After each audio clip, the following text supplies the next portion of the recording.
এই মুহূর্তে মতিঝিল সরকারি বালিকা উচ্চ বিদ্যালয়ে আছেন সহকর্মী রাশেদ রায়হান। পরীক্ষা কেন্দ্রের বিস্তারিত জানবো তার কাছ থেকে। এই মুহূর্তে আমি দাঁড়িয়ে আছি রাজধানীর মতিঝিল সরকারি বালিকা উচ্চ বিদ্যালয়ের সামনে এবং আপনি জানেন যে আজ 10 এপ্রিল সকাল থেকে কিন্তু আসলে এসএসসি সমমানের পরীক্ষা শুরু হওয়ার যে আমেজ সেটি কিন্তু আসলে শুরু হয়ে গেছে অভিভাবক শিক্ষার্থীদের পদচারণা এবং সকাল থেকে কিন্তু আসলে পরীক্ষার যে কেন্দ্রগুলো সেগুলো কিন্তু অভিভাবকদের একটি ভিড় আমরা লক্ষ্য করতে পেরেছি এবং সকাল 9:30টার মধ্যেই কিন্তু যে আসলে নিয়ম ছিল যে সব শিক্ষার্থীকে প্রবেশপত্র নিয়ে শিক্ষার্থীদের হলে প্রবেশ করার যে বিষয়টি সেটি কিন্তু আসলে সেই অনুযায়ী কিন্তু সবাইকে করতে হয়েছে এবং পরীক্ষা এখন যেহেতু 1টা বেজে গেছে এখনই শিক্ষার্থীরা আসলে বের হবে এবং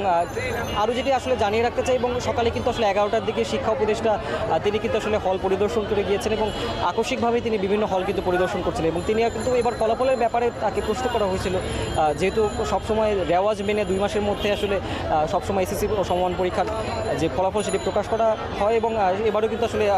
উপদেষ্টা সিআর আবরার জানিয়েছেন সেটি কিন্তু করা হবে এবং তিনি কিন্তু আসলে নকলের বিষয়টি নিয়ে জানিয়েছেন যে প্রশাসন কিন্তু আসলে তৎপর রয়েছেন, এবার সে ধরনের কোনো ঘটনা ঘটার কোনো সুযোগ নেই বলে তিনি আশ্বাস জানিয়েছেন এবং গণমাধ্যমকে তৎপর থাকার আহ্বান জানিয়েছেন। এবং এখানে চিত্রটি যদি আরেকটু আপনাদের দেখানোর চেষ্টা করি যে সকাল থেকে কিন্তু আসলে অভিভাবকদের যে ভিড় সেটি কিন্তু আমরা লক্ষ্য করতে পেরেছি এবং রাস্তার দুই পাশে ফুটপাথ জুড়ে এবং সামনে যে ফুটওভার ব্রিজ রয়েছে পুরো জায়গা জুড়েই কিন্তু আসলে অভিভাবকদের কিন্তু আসলে একটি ভালো একটি ভিড় রয়েছে এবং কিছুক্ষণের মধ্যেই কিন্তু আসলে শিক্ষার্থীরা হল থেকে আসলে বের হবেন, পরীক্ষা যেহেতু শেষ সেই চিত্র কিন্তু আসলে আপনাদের দেখানোর আমি চেষ্টা করব। এইখানে আসলে যেটি আপনাদের আসলে বলে রাখতে চাই পুরো আজ এবার কিন্তু আসলে যেটি আসলে হয়েছে গতবারের থেকে কিন্তু আসলে এসএসসি ও সমমানের পরীক্ষার যে শিক্ষার্থীর সংখ্যা সেটি কিন্তু আসলে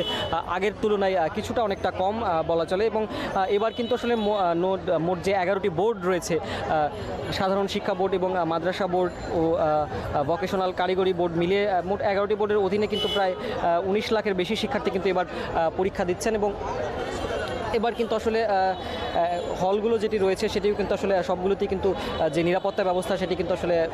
তৎপর সব ব্যবস্থা কিন্তু নেওয়া হয়েছে, অর্থাৎ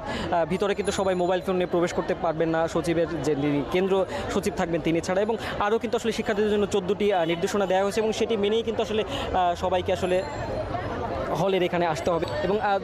সকাল 10টা থেকে প্রতি পরীক্ষায় কিন্তু আসলে একটার মধ্যে আসলে শেষ হবে এবং প্রথম যে পরীক্ষাটি আজকে বাংলা প্রথম দিয়ে কিন্তু আসলে বাংলা প্রথম পত্র দিয়ে শুরু হয়েছে এবং আগামী 13ই মে কিন্তু আসলে পরীক্ষা শেষ হবে বাংলা দ্বিতীয় পত্র দিয়ে।